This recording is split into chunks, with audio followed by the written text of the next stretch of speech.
നമ്മുടെ ഹിന്ദു ആചാരത്തിൽ അല്ലെങ്കിൽ ഹിന്ദു വിശ്വാസത്തിൽ, സനാതന ധർമ്മത്തിൽ എത്ര ദൈവങ്ങളുണ്ട്? ഇത് വലിയൊരു വിഷയമാണ്. ബ്രഹ്മ വിഷ്ണു മഹേശ്വരന്മാരുണ്ട്, പിന്നെ ആദിപരാശക്തിയുണ്ട്, ദേവിയുണ്ട്, ദേവതമാരുണ്ട്, ഒരുപാട് ഗണപതിയുണ്ട്, മുരുകനുണ്ട്. ഇങ്ങനെ ദൈവങ്ങളുടെ ഒരു പ്രളയമാണ്.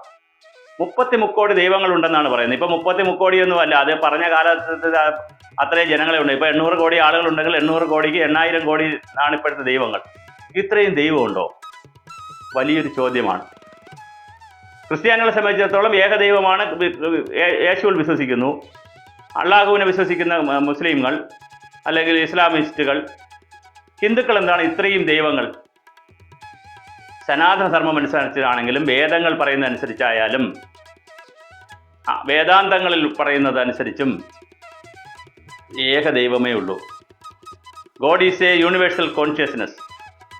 പ്രാപഞ്ചികമായ ആഗോളീകരിക്കപ്പെട്ട പ്രപഞ്ചത്തിൻ്റെ ഒരു ബോധമാണ് ദൈവം. ഗോഡ് അതൊന്നേ ഉള്ളൂ. പ്രപഞ്ചമെന്ന സത്യം, പ്രപഞ്ചമെന്ന ബോധ്യം, പ്രാപഞ്ചിക ബോധം, അതാണ് ദൈവം. അതൊന്നേ ഉള്ളൂ. അത് ഈ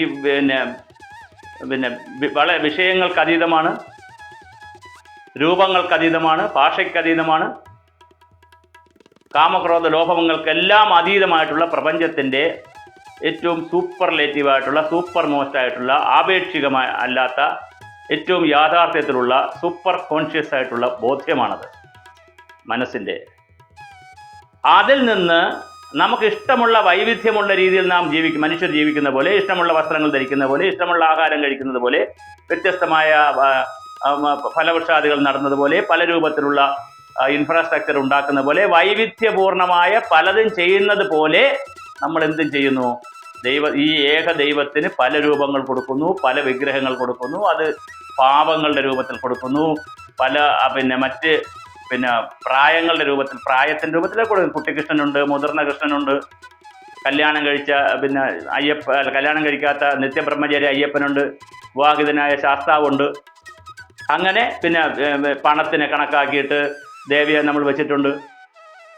സരസ്വതി ദേവി വെച്ചിട്ടുണ്ട്, വിദ്യയ്ക്ക് വേണ്ടി ലക്ഷ്മി ദേവി വെച്ചിട്ടുണ്ട്, സമ്പത്തിന് വേണ്ടി, വിഘ്നങ്ങൾ ഇല്ലാതാക്കുന്നതിന് വേണ്ടി ഗണപതിയെ സ്തുതിക്കുന്നുണ്ട്, മുരുകനെ സ്തുതിക്കുന്നുണ്ട്, സൃഷ്ടിസ്ഥിതി സംഹാരത്തിന് വേണ്ടി ബ്രഹ്മ വിഷ്ണു മഹേശ്വരന്മാരെ സ്തുതിക്കുന്നുണ്ട്.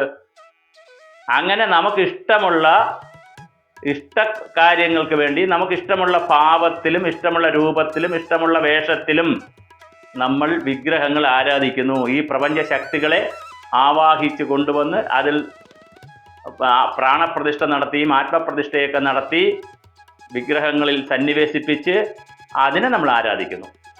അതൊരു പ്രത്യേക രീതിയിൽ ചെയ്യുന്നു എന്ന് മാത്രമേ ഉള്ളൂ. നമ്മളൊരു വീടെടുത്താൽ തന്നെ ഉറങ്ങുന്നതിന് ബെഡ്റൂമുണ്ട്, പഠിക്കുന്നതിന് നമുക്ക് സിറ്റ് ഔട്ട്, മറ്റു കാര്യങ്ങളുണ്ട്, അതിഥികൾ വന്നിരിക്കാൻ സിറ്റ് ഔട്ട് പോലുള്ള കാര്യങ്ങളുണ്ട്, ഭക്ഷണം പാചകം ചെയ്യാൻ അടുക്കളയുണ്ട്, പൂജ നടത്താൻ പൂജാമുറിയുണ്ട്, ബാത്റൂമുകളുണ്ട്, സ്റ്റോർ റൂമുണ്ട്. ഇങ്ങനെ പല സംവിധാനങ്ങളുണ്ടല്ലോ. എല്ലാം കൂടെ ഒന്നിച്ച് ചെയ്താൽ പോലെ, ഒറ്റ ഹാള് പോലെ. അങ്ങനെ അല്ലല്ലോ. അതുപോലെ തന്നെയാണ് ഓരോ സ്ഥലങ്ങൾ, ഓരോരുത്തരിനും ഓരോ സ്ഥലങ്ങൾ വെച്ചിട്ടുണ്ട്. പ്രാർത്ഥനയ്ക്കൊരു സ്ഥലം വെച്ചിട്ടുണ്ട്, ആരാധനയ്ക്കൊരു സ്ഥലം വെച്ചിട്ടുണ്ട്. അങ്ങനെ ആരാധനയ്ക്കും പ്രാർത്ഥനയ്ക്കും വേണ്ടി വിഗ്രഹങ്ങൾ വെക്കുന്നു. ആ വിഗ്രഹങ്ങൾക്കൊരു സ്ഥാനം കണ്ടുപിടിക്കുന്നു, അതിന് ക്ഷേത്രമെന്ന് നമ്മൾ പറയുന്നു. അങ്ങനെ ഓരോ സിസ്റ്റം മനുഷ്യരുണ്ടാക്കിയെടുത്തതാണ്. ആ സിസ്റ്റം ഉണ്ടാക്കിയെടുത്തതിൻ്റെ അർത്ഥം അത്രമാത്രം ദൈവങ്ങൾ ഉണ്ടെന്നല്ല. ദൈവം ഒന്നേ ഉള്ളൂ. ഈ ബഹുവിധത്തിൽ ആരാധിക്കുന്നു. ലക്ഷ്യം ഒന്നാണ്, മാർഗം പലതാണ്.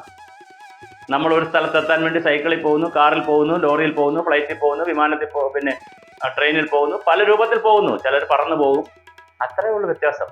ലക്ഷ്യം ഒന്നാണ്. ഈ പ്രപഞ്ച യൂണിവേഴ്സൽ കോൺഷ്യസ്നെസ്സിന് വേണ്ടിയിട്ടുള്ള, ആ ബോധ്യത്തിന് വേണ്ടിയിട്ടുള്ള, അല്ലെങ്കിൽ ആ ബോധ്യം മനസ്സിലാക്കുന്നതിൻ്റെ ഭാഗമായിട്ടുള്ള സഞ്ചാര വഴികളാണിതൊക്കെ.